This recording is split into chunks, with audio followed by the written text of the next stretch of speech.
So welcome back to I Think I'm Doing This Right. Today, my special guest is a self-confessed serial entrepreneur. He's the owner of the Nashville-based Music City Cleaners and a co-founder of Pivot Technology School, a fully remote coding boot camp that offers technology education to students of diverse backgrounds, including those who were formerly incarcerated, correct? Mm-hmm. He's also the founder of Fortitude Homes, a nonprofit that provides housing for the houseless and individuals struggling with mental illness. And I don't know when you sleep, but you're also the creator of the Winner Circle, a community of entrepreneurs who collaborate, educate, and scale to help each other win. Yeah. So I am so very thrilled to have Joshua Mundy to the show, straight from Nashville. Straight from Nashville, right off the flight. Right off the flight. I'm so glad that you are here. Yes. So we've officially met just a couple of weeks ago at the CEO Spring Break. Yeah. And I am just so astounded by how much life you have lived already. Yeah. You've created so many different companies, but also these really cool like service-based programs and initiatives. Yeah.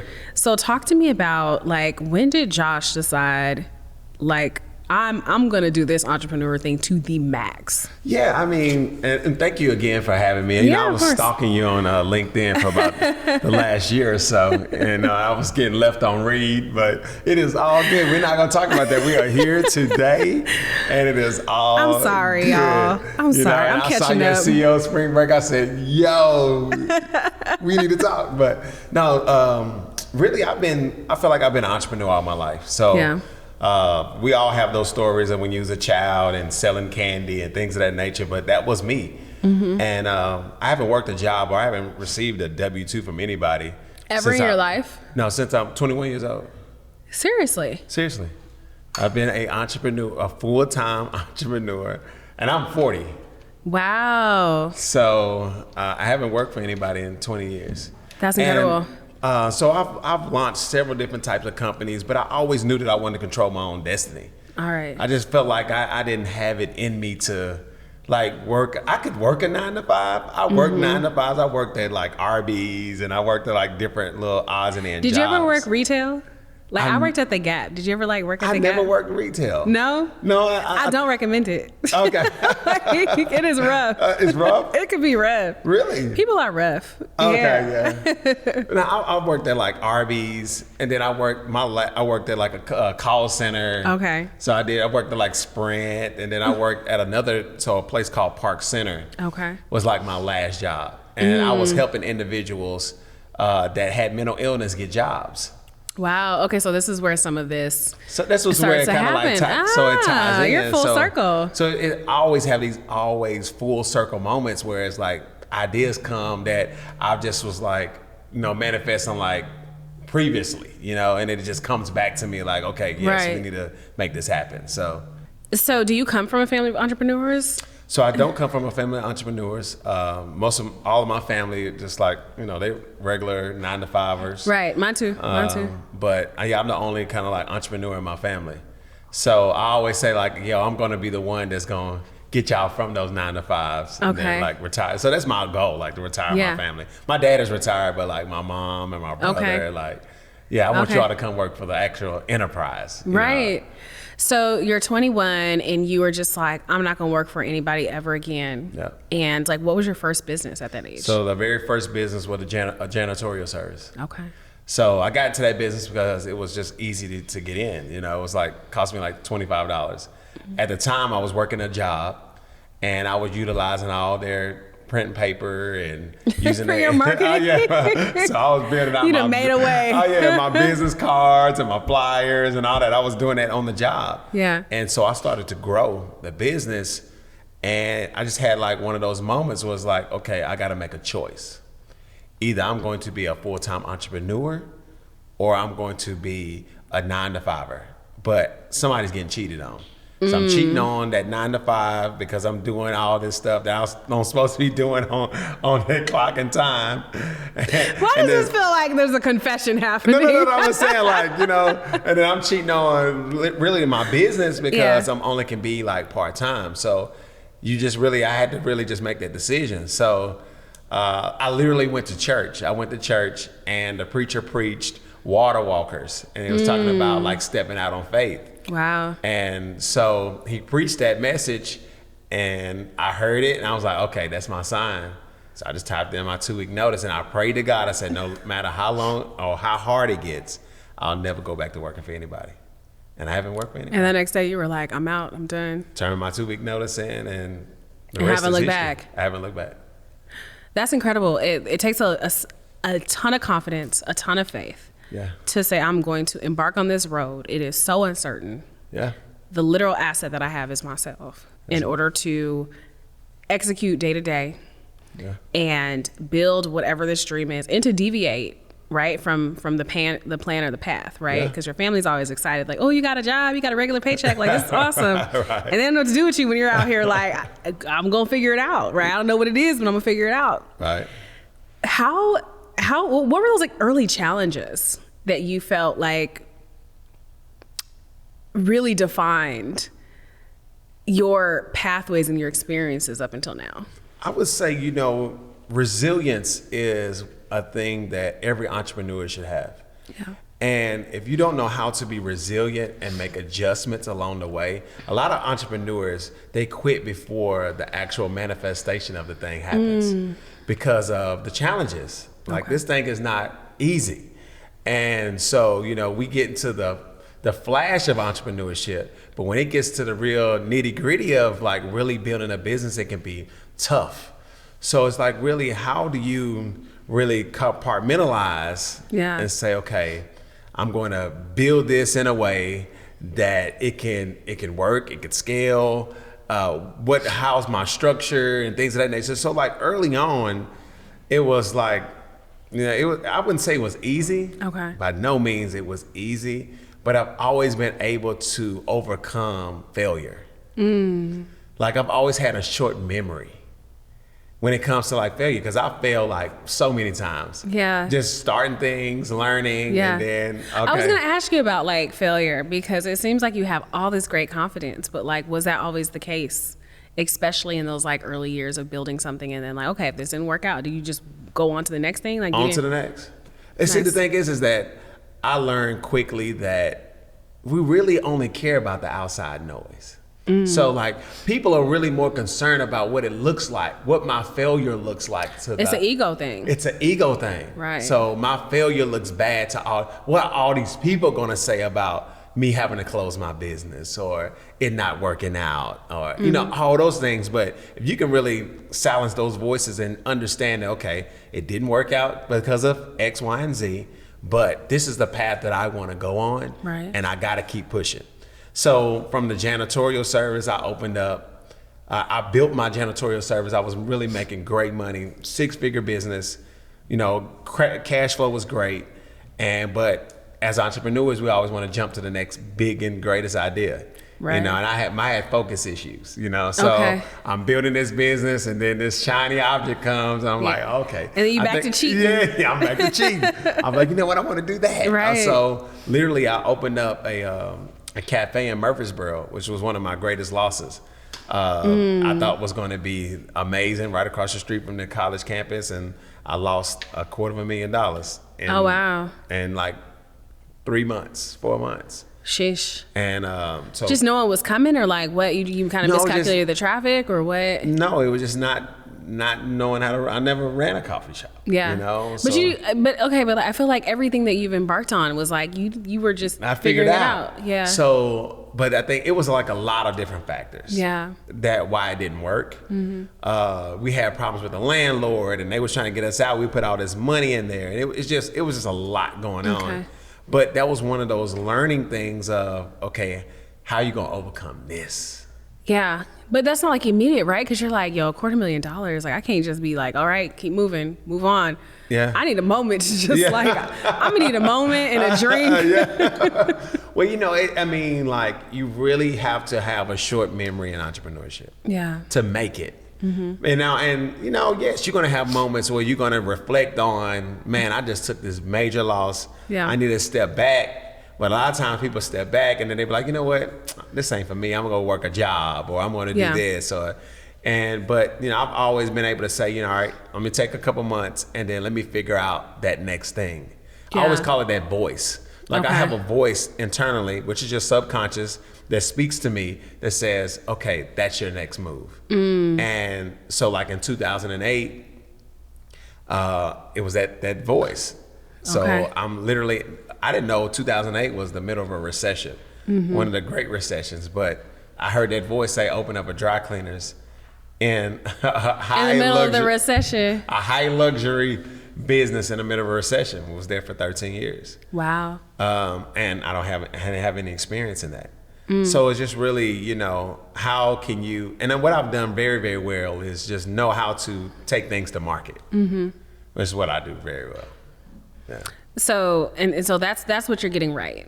Yeah. Right? Like that part is what you're getting right and I love this. Like, you got to have a short memory. You got to keep moving forward. You got to listen to that voice. Yeah. Maybe talk to me about rallying other people around these dreams and these visions, because you're not just executing all this alone, right? You're having to work with people. You're having to build a team. Like, talk to me about, like, what have you gotten right about team building?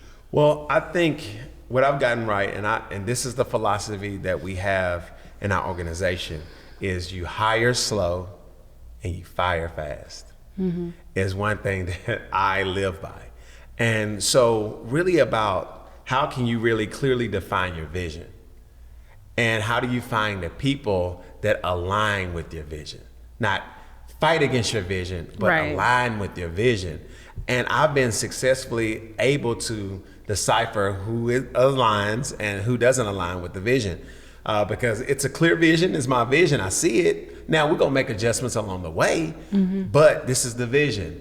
And if you have a clear and precise vision, then people will come and work for you for free. And literally that's how we built Pivot Technology School. So Pivot, we had no budget. We didn't raise any money beforehand or anything like that. We just had a clear vision of, hey, we wanna solve this problem. There's a huge problem in this area, we wanna solve it.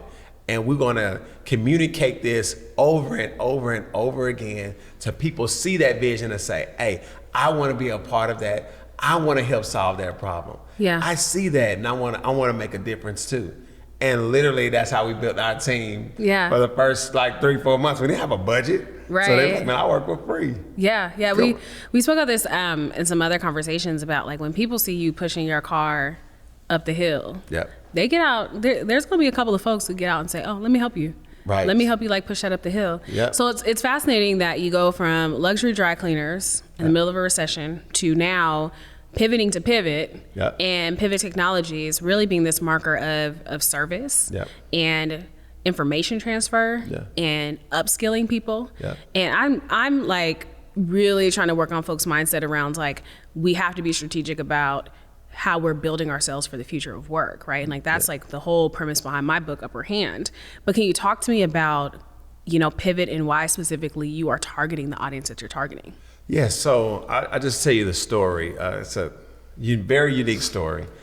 So in 2019, I get pulled to be a part of all these kind of like leadership organization stuff that's in Nashville. So I was a part of this organization called the Chamber of Commerce. And we did this leadership study. So for 10 weeks, we studied Nashville. And then at the end, we traveled to Austin, Texas to study everything that they had going on and figure out ways we can bring those ideas back to Nashville. Well, we were going, if you know Austin, we were going to all these technology hubs. So we went to Capital Factory. We was going to all these different places.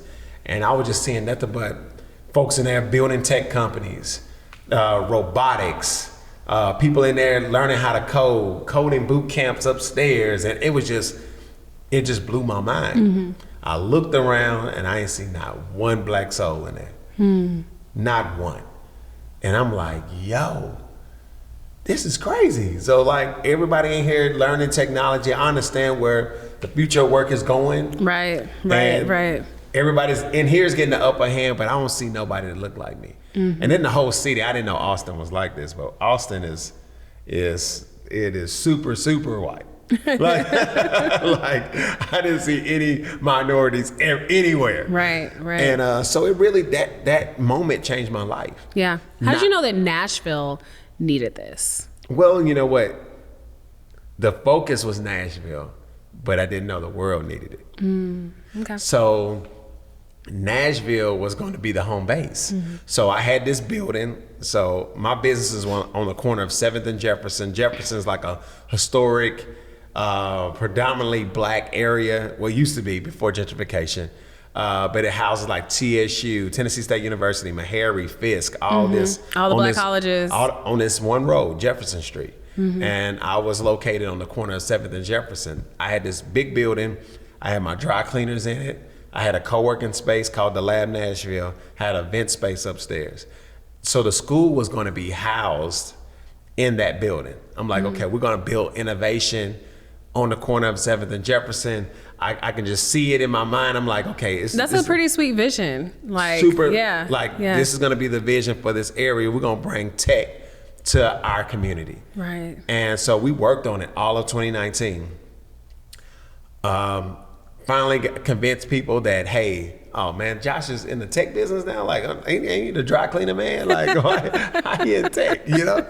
But literally convinced people like, yo, this is the way that we're going. And so March the 3rd, 2020 was the very first day of classes and the day that I lost everything. Hey, So I was gonna say, there's so many folks, like there's so many entrepreneurs I have spoken with just in this whole series who like, they launched like March 1st through March 5th of 2020, and then everything crashed completely.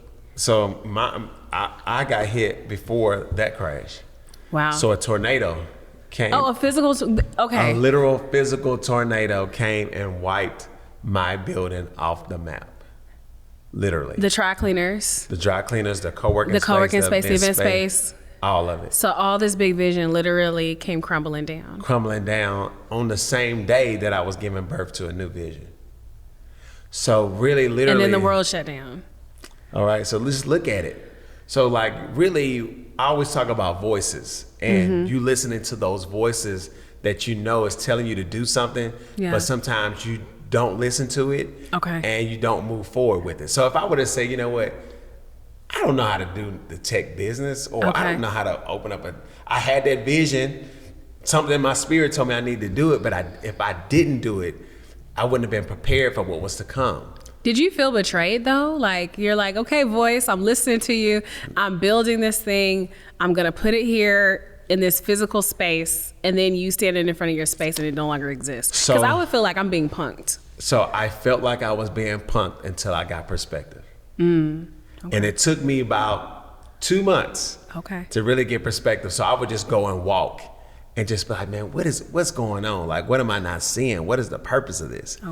And literally, like, God was like, yo, look at what you had. Look at the businesses that you were in. So I was in a dry cleaning business that would have been impacted by COVID pandemic. The co-working space business, people couldn't be this close. People couldn't have events. But I gave you something that can thrive in the middle of a pandemic in 2019 before it happened. Wow. So literally we named it Pivot Technology School in 2019. Wow. Launched it in 2020 when the whole world had to pivot. And we blew up in the middle of a pandemic because everything went virtual. Everything went virtual. The model was, hey, we're going to be just this Nashville, this is a good story, and we're going to be here, and we're going to be serving people right on the corner, local, and y'all just come in and do, no. Come get a hug. Yeah, come get a hug. Just, attaboy, y'all doing such a great work. But no, the vision was not to be local, but be global. So we literally went from just having students in Nashville to having students all across the country. And what are y'all teaching students? So we teach software development, data analytics, and cybersecurity. So we feel like those 3 areas, you get that skill set, that you can literally change your life. Absolutely. So we always talk about the wealth gaps and all these gaps from home ownership and things of that nature that African-American people are not taking advantage of because we're not making enough money. And we don't have that skill set to make us the money that we need to make. So tech is the bridge to economic prosperity. So if we can get individuals these skill sets, the minimum level role in tech is about $65,000. The average median income of a person is like $35,000. So you've already doubled We're doubling the potential. Doubling the Right. potential. And if you're in a household with someone and you both are making a combined $58,000, if I can get one of you trained, it's a six-figure household. Yep. That's how you immediately shift culture. That's how you immediately shift home ownership and gaps being closed. Education, healthcare, all those things. All those things. Yeah. So Yeah. that's our mission. So I chose okay, we're gonna serve the minority community. This is before the diversity and inclusion thing blew up, because George Floyd blew that up. Yeah. So people were talking about it, but they weren't really serious about it. But then the George Floyd situation happened, and then it just changed everything when it comes to a D&I perspective. We took advantage of that moment.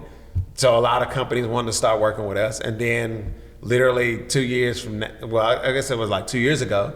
But now, are you still hearing those same companies? They made all these big commitments, all these $100 million commitments. It's a different world now. Yeah, Once again, back to regularly scheduled programming. Right, back to reality. Yeah. So now I got to fight tooth and nail to get individuals opportunities that need them. Yeah. So we work with individuals being incarcerated. Yeah. So anybody that's going to be released within the year, we give them a skill set so then they can go and take it and go get a job. But everybody loves these feel good stories, but feel good doesn't pay bills. It doesn't pay bills. No. And the reality of people's experiences. And I thought it was interesting too when we were speaking in Nashville and you were telling me this story. And I don't think I've ever even publicly shared that I have a brother who's in prison. Wow. And, he's been there, for a few years. And I think we'll probably get out in a couple of years. But one of the conversations we've had in the past was like, look, you've got to learn a skill set that will keep you relevant and that will give you the best chance and opportunity to change and transition and transform your life. Yep. Right. And it's so fascinating to be someone who is actively talking about tech and actively talking about community. And then you're literally in my family, we also deal within the criminal justice system in watching the challenges of trying to transform your life and technology being a potential route to that. Yeah. But that's only if they go through that program and then they have an employer that's willing to take a chance on them. That's it. How do you convince employers to look at what you are building and doing and who you're helping specifically? Yeah. And then, getting those individuals hired? Well, that's the challenge. Yeah. So, and some employers are open. They have a progressive mindset. So we work with a lot of employers that have progressive mindsets to say, okay, we're going to create these set of opportunities. And I always say, let's make it fair. Now, if your average role is $65,000, just because I'm bringing in somebody from this type of background, don't dumb it down where you're okay, well, we'll pay them 40. No, let's keep it at 65. So it takes some convincing. It takes people to look outside the box. Can they do the work? Right. That's it. Let's just base it on that. Yeah. Can they execute the work? If they can execute the work, then create the opportunity. Now, if they can't execute the work, then we understand that. But let's continue to just execute the work. So it takes takes a lot of meetings and phone calls. The corporate world. Yeah. So it takes about 5 or 6 months to make someone to say, all right, we'll do it. Let's try it. Yeah. So. It seems to me that you like challenges. There's something about your personality that I feel if you weren't being challenged, I don't know what else you would be doing besides this. If you weren't being challenged, I feel it is you get deep satisfaction from the wins. Yes, I get deep satisfaction from the wins, and I get deep satisfaction from the impact. I'm community driven. Right. So when I see wins in the community and they're yo, Josh, because your program, I'm able to do this now, or I'm able to buy a house for my family, or I'm able to save some money. Those are the wins for me. And then in business in general, I'm a huge connector. Yeah. So they call me the plug. So literally, I'm plugged into little everything, and so I get satisfaction from just being connecting people to opportunities. I just love that. Yeah. What's the larger vision for you beyond Pivot? Because I feel like in a few years you'll be like, I sold Pivot and now I'm doing this. Yeah, right. Like ultimately, what is that like? So I think the ultimate vision for myself is speaking, like going out and speaking and doing strategy with businesses and organizations. And I'm really trying to be done in like 5 years though. I hear you. Like, so 45 is my number. Yeah. I'm very heavy into real estate. Okay. So I just need 100 doors. All right. Yeah, I got 36. Hey. So I just need. You're on your way. I'm on the way. So it's like I want to build enough passive income where I can just do what I do. I don't have those. Yeah. I don't have restrictions now. Don't get it twisted. I don't have restrictions now, but I ain't trying to work like this. I hear you. It's a hustle, even with the impact, for sure. It is. It's a hustle. It's a lot of selling, and I sell. That's what I do for our organization. I'm the CEO of the company, and that's all I do is just sell. I just go and build relationships, but my team like really works in the weeds and making sure that everything is working. Right. They can actually execute what I'm selling. Because I tell them, like, I sell it all, and then I just say, here y'all go, make this happen. I just told them I can do this. I don't even know what they were talking about, but here's a contract. We don't have any instructors. We don't have the curriculum. We don't have anything, but I say yes, and y'all got to build it, man. Let's figure it out. Yeah. I love it. Yes. I love it. That is the fun part. What do you feel like you have gotten right in? First of all, I just love that like your building actually no longer exists, and you were like, all right, we're gonna move on to the next thing. But what do you feel like you've gotten right in terms of picking up and continuing to move forward? Well, I talked about that short memory thing, but it's really about like tapping into. It's almost that mama mentality. It's like I have a destination in mind. And no matter what happens, I'm going to get to that destination. Whatever that destination is, I choose. And so I always talk about like moving in the direction you want to go. So no matter what in life, just keep moving. Moving creates momentum. And as long as I keep moving, then all the pieces will come together. And that's how I've just always orchestrated my life. It's like, I'm going to keep moving. I got to keep it moving. Yeah. And that's my dad always says that too. He was like, let it go. Keep it moving. Just let it go. Just let it go. Like what you going to keep crying about it? No, let it go. Let's keep moving. And as long as I keep moving, that everything that is aligned with what I have going on will show up. And it'll show up right on time. And that's how it's always happened. So the technology school, the same thing. Like I just kept moving. I'm just telling people, hey, we opened up this technology school. We have no curriculum. All we had was a T-shirt. We had a T-shirt and a website. That's how you start. A T-shirt and a website. We said, we're gonna do this. Yeah. And we literally just kept moving. Moving, and then all the pieces just start showing up. We weren't worried about the money. And people focus on money too much. No, focus on the concept. Focus on the idea. Focus on your passion, and the money will just show up. It'll just come knocking on your door. Some way or another, customers will just start showing up. They're just gonna show up. And just how it always happens. Like the universe is undefeated. It's undefeated. I love that. It'll take things out of your life that doesn't need to be there, and put things in your life that needs to be there. It always happens. Now sometimes we fight against it. Sometimes we don't, we like, no, I still want this a little bit more. But then you see the hurt, the pain that comes from holding on to something you're supposed to let go. So that's just how it is. What have you had to let go of? A lot of things. I've had to let go of my pride, ego. I'm not always right. So isn't that a thought? Yeah, it's a thought. I'm not always right. I'm not always right. So I'm learning mostly how to be a team player. Because I know I can get it done, but trusting enough to say I'm gonna let it go. I've gotten it to this point. Here y'all go. Take it and run with it. Take it and run with it. And I can just oversee. Hey, y'all got it going? Okay, good. Okay. All right. Let me know if you need some help. Yeah, let me know if you need some help. But I used here. to be super in the weeds with everything. Okay. But I've learned, like, after the pandemic. So before the pandemic, Josh was out here, like, working. I'm got all this going on. I'm doing this and that. I got this event going and this event. I was doing too much. I didn't know I was doing too much until I had to sit down. And I'm like, yo. That's too much. Nah, that's too much. And I always say, singular focus changed my life.